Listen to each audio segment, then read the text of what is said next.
Hello student, welcome in my first lecture for class 12, that is, and we start with chapter 1, that is reproduction in organism. Let us start student this chapter reproduction in organism. इस lecture में हमें जो point discuss करने हैं वो कौन कौन से हैं। सबसे पहले लाइफ स्पेन का मीनिंग क्लियर करेंगे हम, what is the meaning of life span. Then reproduction, what is the meaning of reproduction and why anyone need to perform reproduction. Third one, type of reproduction, that is asexual reproduction and sexual reproduction. And last point that we discuss in this lecture, type of asexual reproduction. तो student start करते हैं about life Spain. First point हम लेंगे student अपना life span, क्योंकि NCERT के first page पे given है लाइफ स्पेन, तो वो पढ़ना जरूरी है हमें। लाइफ स्पेन का मीनिंग होता है स्टूडेंट कि बर्थ टू नेचुरल डेथ।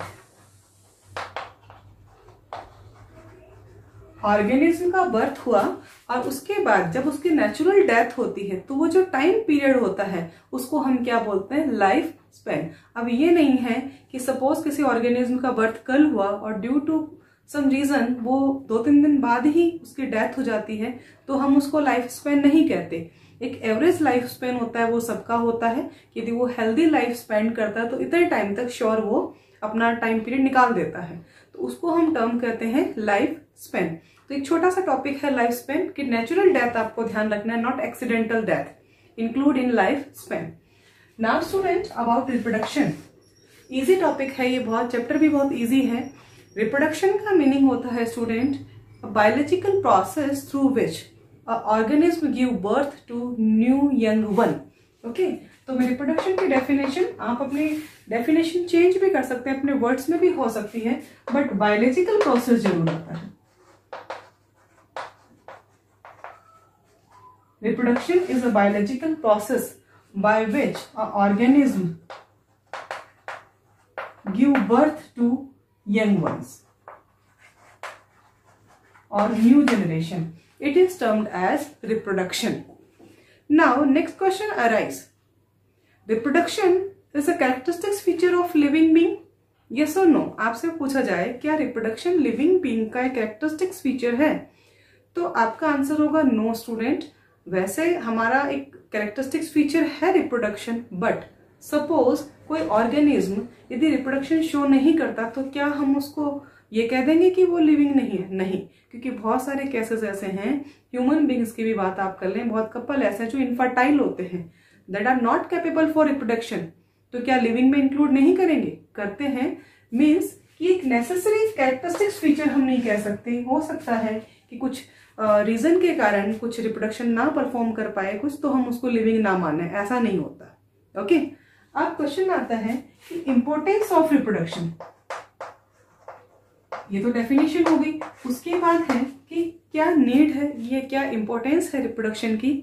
तो स्टूडेंट रिप्रोडक्शन की फर्स्ट जो नीड होती है ना, वो होती है to maintain species on earth. Means अब आपकी जो स्पीसीज है, होमो सेपियंस है, वो लाइफ पर मेंटेन रहे तो क्या नीड होगी कि हम अपने प्रोजेनी का नंबर इंक्रीज करें। यदि रिप्रोडक्शन करना बंद हो जाएगा तो होमो सेपियंस और आगे फर्दर बनेंगे नहीं, और जो है वो तो कैसे ना कैसे वाइप आउट होते रहेंगे नेचर से। तो सबसे पहला जो इंपॉर्टेंस है, to maintain the species on earth, means to ensure the survival of species on earth.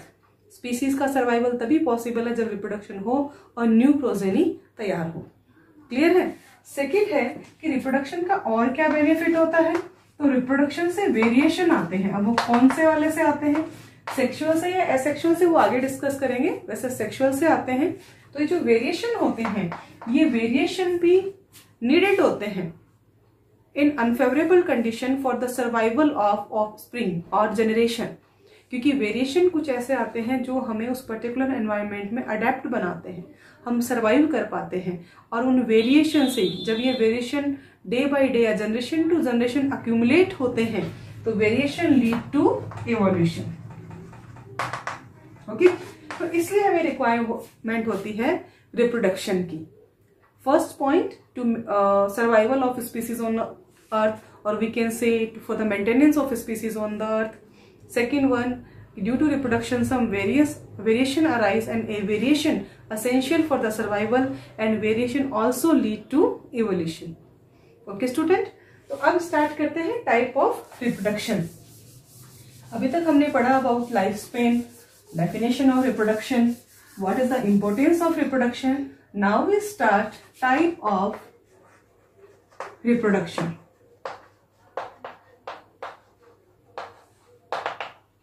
Let us start. There are two types of reproduction, that is asexual and sexual reproduction. बहुत ही easy topic है. पढ़ने से पहले सब topic को ऐसे मानिए easy है, तो बहुत जल्दी हमें समझ में आता है और हमें उसको आगे पढ़ने की भी इच्छा होती है. यदि हम ऐसा सोच लेना मुश्किल है तो फिर हम आगे बढ़ ही नहीं पाते. ओके, तो एसेक्सुअल रिप्रोडक्शन और सेक्सुअल, हालांकि मीनिंग सबको पता है, फिर भी मैं एक बार बता देती हूँ. Only single parent take participate. इसमें सिंगल पेरेंट होता है और इसमें आप कह सकते हैं both of the parent, means biparental. इसको नाम दे सकते हैं आप बाई पेरेंटल. तो इसको क्या नाम देंगे हम, सिंगल है तो यूनिपेरेंटल. एक पेरेंट होता है. यहाँ पे कितने होते हैं, दो पेरेंट होते हैं. ओके, मीन्स एक होता है मेल और दूसरा होता है फीमेल. यहाँ पर ऐसा कुछ भी नहीं होता. नो गैमेट फॉर्मेशन,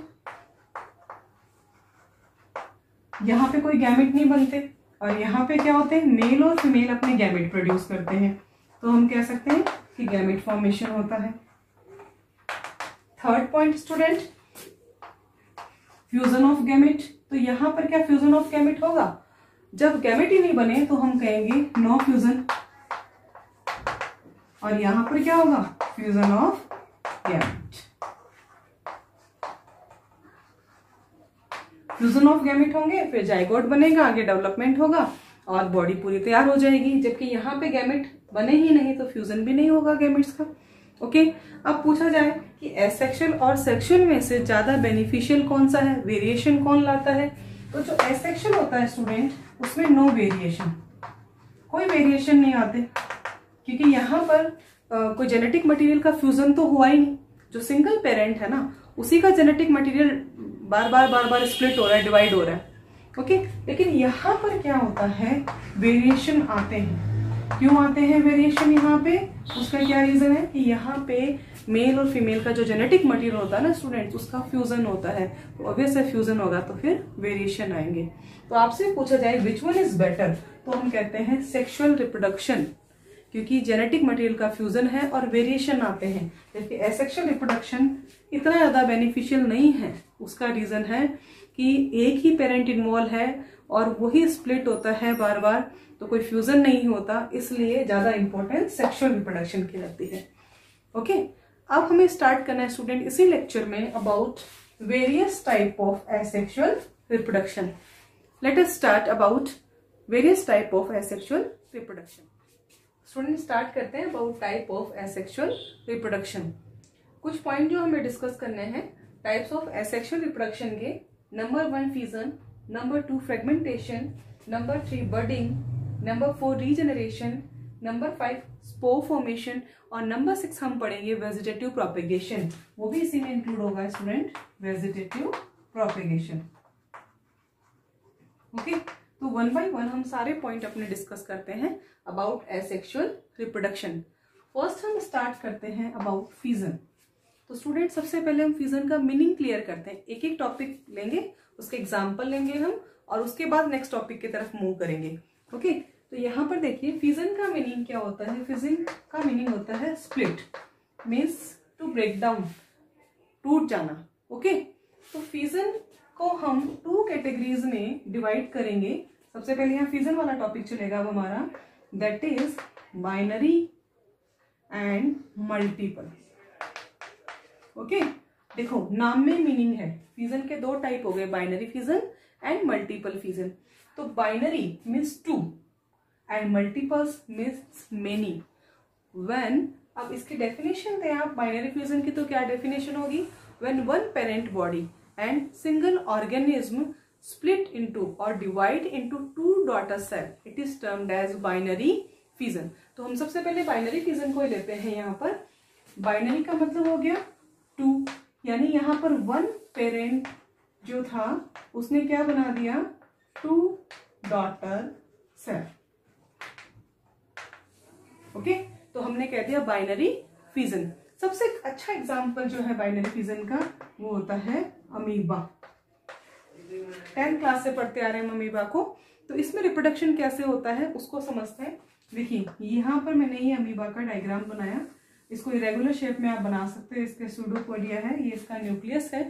तो जैसे एक मैच्योर अमीबा होगा उसमें डिवीजन स्टार्ट होगा, तो सबसे पहले उसका जो न्यूक्लियस है वो इलोंगेट होता है, यानी सबसे पहले जो डिवीजन शो करता है वो कौन करता है, न्यूक्लियस करता है। यहाँ पे कॉन्स्ट्रिक्शन बनना स्टार्ट होते हैं, means nuclei start to divide.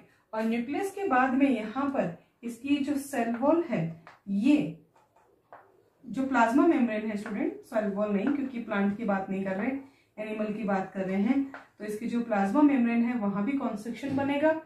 Third यदि मैं डायग्राम बनाऊं यहाँ पर, तो इस अमीबा के अंदर जो न्यूक्लियस है वो जस्ट टू डिवाइड, मतलब बिल्कुल डिवाइड होने के करीब, ये देखो डिवाइड हो गया। उसके बाद जो अमीबा है ना वो डिवाइड होगा और वो क्या बना लेगा, 2 इंडिविजुअल अमीबा लाइक दिस। तो ये हो गया हमारा binary fission in amoeba. Okay, binary fission का एक एग्जांपल और भी है जो 10th क्लास में पढ़ा था हमने, लेशमानिया। तो लेशमानिया में भी बाइनरी फिजन है, बट पर्टिकुलर प्लेन पे होता है।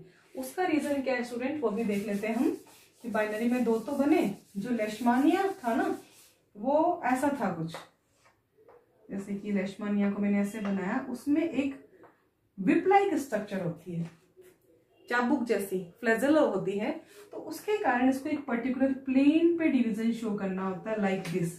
अदरवाइज मान लो ऐसे डिवीजन करोगे तो एक जो डॉटर होगी ना, सेल होगी डॉटर सेल, उसमें तो ये विप लाइक स्ट्रक्चर आएगी, फ्लैजेला आएगी, और दूसरे में नहीं आएगी। तो लेशमानिया भी करता बाइनरी फिजन है, but at a particular plane, longitudinal plane पे डिवाइड होता है वो। तो सपोज अब ये लेशमानिया बना दिया मैंने, इसकी विप को थोड़ा सा मैं ब्रॉड बना देती हूँ, तो ये इस तरह से डिवाइड होगा, और जो दोनों डॉटर सेल होगी ना, दोनों में क्या आएगा, फ्लैजेल आएगा। ओके, तो बाइनरी फिजन क्लियर हुआ स्टूडेंट, अमीबा और लेशमानिया। Now multiple fission.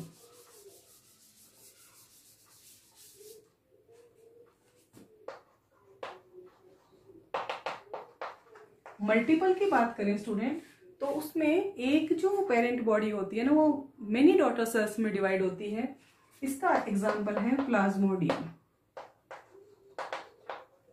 देखो इस प्लाज्मोडियम में बहुत सारी डॉटर सेल्स बन जाती है, न्यूक्लियस मेनी टाइम डिवाइड होता है। बाइनरी में तो क्या हुआ, न्यूक्लियस डिवाइड ओनली वंस, एक बार, लेकिन इसमें जो न्यूक्लियस है वो बहुत बार डिवाइड हुआ। ओके, और जितनी बार न्यूक्लियस डिवाइड हुआ उसके अराउंड उतनी ही सेल्स होगी, और अब ये बहुत सारी डॉटर सेल्स है वो बाहर आ जाएगी।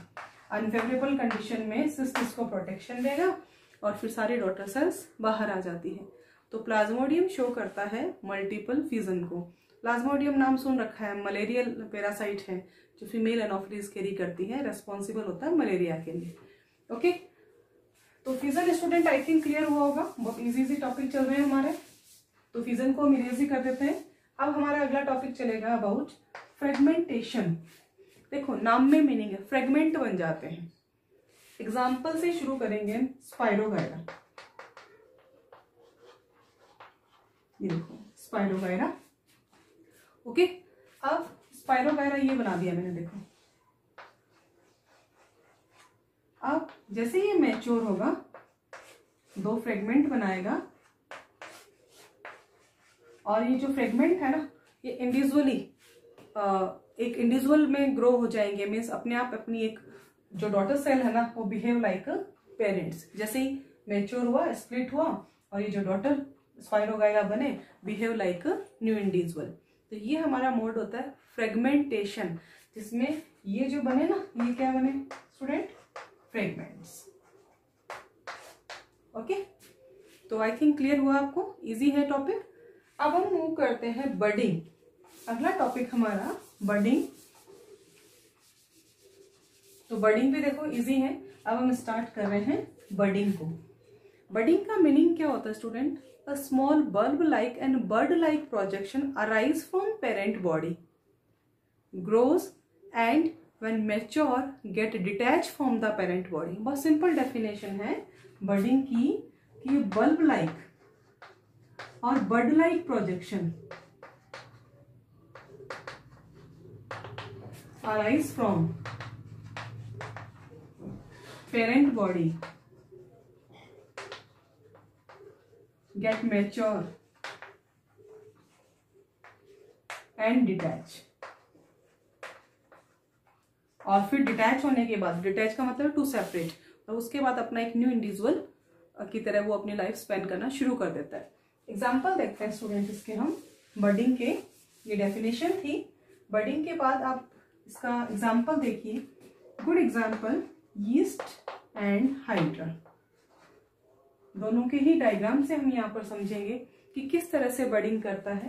देखो ये मैंने यीस्ट सेल बना दिया, ये देखिए,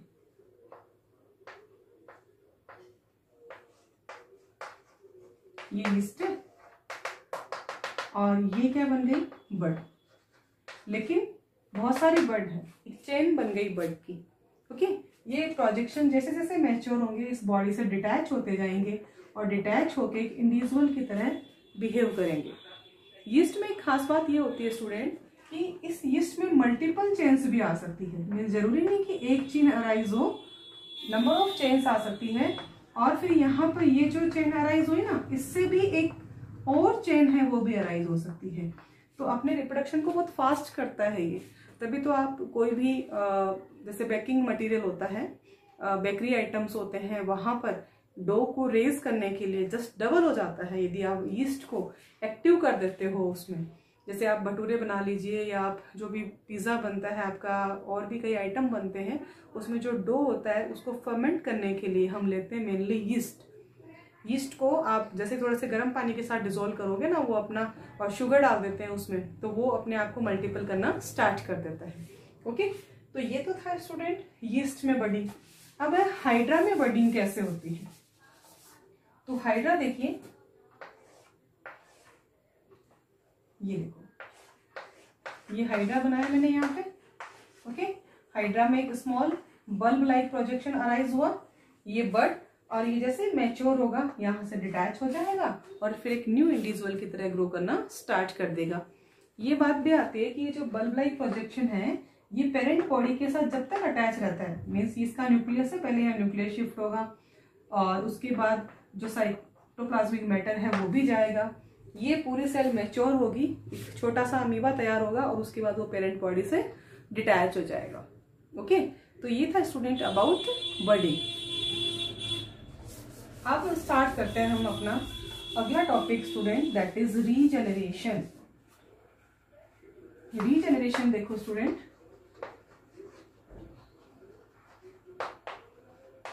रीजेनरेशन का मतलब होता है जो लॉस्ट पार्ट है वो वापस से ग्रो हो जाता है, अपने आप को ग्रो कर लेता है, तो उसको हम कहते हैं रीजेनरेशन। बट ऐसा नहीं है कि कोई भी पार्ट लॉस्ट है वो अपने आप को ग्रो कर सकता है। जो लॉस्ट पार्ट होता है उसमें कुछ स्पेशल सेल्स होती है that increase their number, that get proliferate and make a new individual. Good example planaria, ये इस तरह का प्लेनेरिया। अब आपको हम पूछ लें, फ्री लिविंग होता है प्लेनेरिया, प्लेटेहेलमिन्थेस का मेंबर है। ओके, यदि आप इसको इस तरह से, ये कट हो जाता है ना तीनों पोर्शन में, 1, 2 एंड 3, बट इस कट पोर्शन में स्पेशल बात ये होनी चाहिए कि कुछ स्पेशल सेल हो जो अपने नंबर को प्रोलिफरेट कर ले, इंक्रीज कर ले, और फिर माइटोटिक डिवीजन चलता रहेगा, वो अपने आप को एनलार्ज करती रहेगी और एक ये न्यू प्लेनेरिया में कन्वर्ट हो जाएगा। ओके, तो ये स्टूडेंट कुछ पॉइंट थे अबाउट एसेक्सुअल रिप्रोडक्शन। अब हमारा जो टॉपिक बच गए वो बच गए स्पोर फॉर्मेशन और वेजिटेटिव प्रोपेगेशन। उनको स्टूडेंट हम अपने नेक्स्ट लेक्चर में डिस्कस करेंगे about spore formation and vegetative propagation. I hope ये लेक्चर पसंद आया होगा, तो मिलते हैं नेक्स्ट लेक्चर में with vegetative propagation and spore formation. Thank you.